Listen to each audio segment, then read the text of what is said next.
This is a Chefs Without Restaurants mini episode that I'm calling Forget the Haters and Rise Above the Criticism.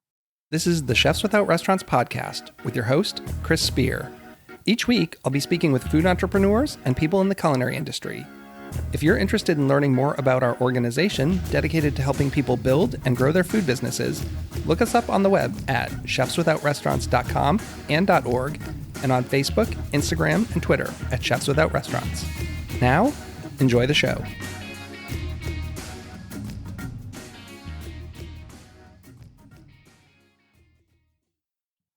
Hey everyone, it's Chris.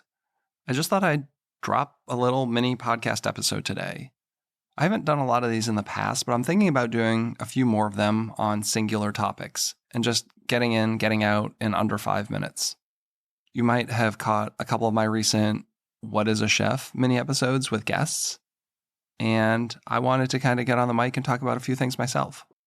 So this first thing I really want to talk about this week is criticism of your work, and mostly in the context of online and even when it comes to dealing with internet trolls.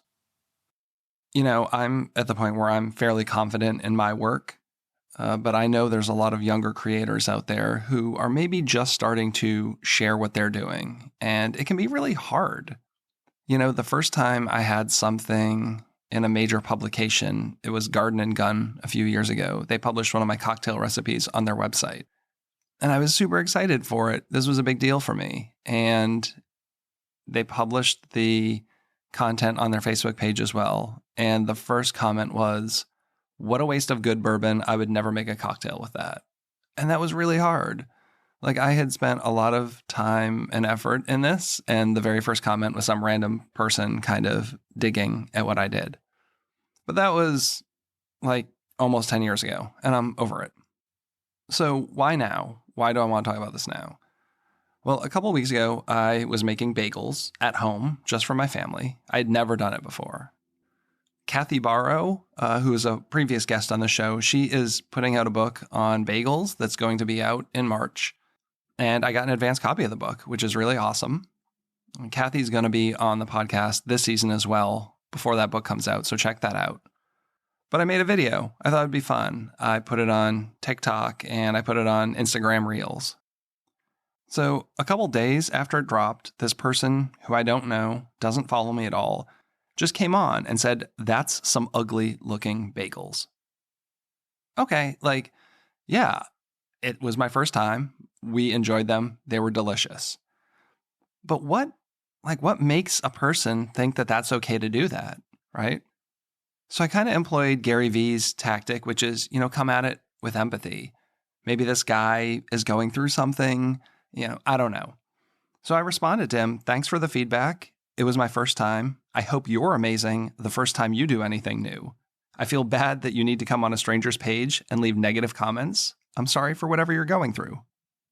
And then I checked out his page. He makes pizza, and the pizza looks great. And I commented on some of the posts. Great looking pizza. The dough looks amazing. Like, I don't need to fire back.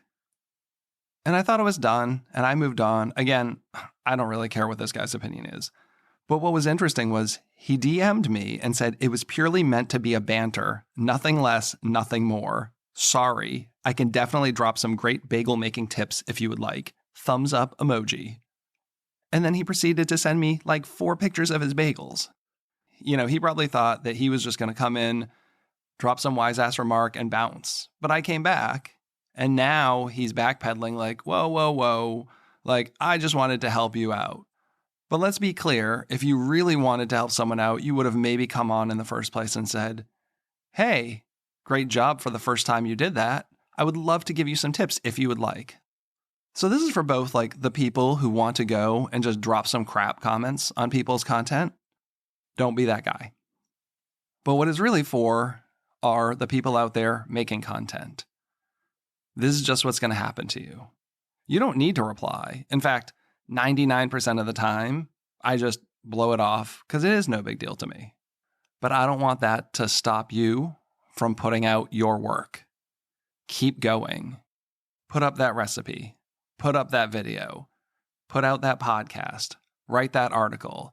There's always going to be people on the sidelines booing you. And they're usually the people who don't know you, right? This is nothing new. Brené Brown talks about this all the time. I have kids and I want to be a role model for them. I want to show them that I'm going to go out there and try new things and that they should too. And yes, you're going to fail quite often and you need to pick yourself back up. But don't let the people, especially the ones you don't even know, stop you from doing something amazing. I am 45 and I just started taking karate with my son. I go out there on the mat and I'm practicing with a bunch of 9-year-olds while a bunch of adults are watching me. If I can get over that fear, I can definitely deal with some guy thinking my bagels aren't perfectly round. Now, don't think I'm going to be responding to every public comment with a podcast episode, but I just wanted to get in here and say this for a couple minutes because I do think it's an important point. Just do your thing. Get it out there. I'd love to see your work. You know what? Tag me in your work. If you're putting out food-related content, I would love to see that. And for all of you people not in the food world, I hope you're putting out your content as well.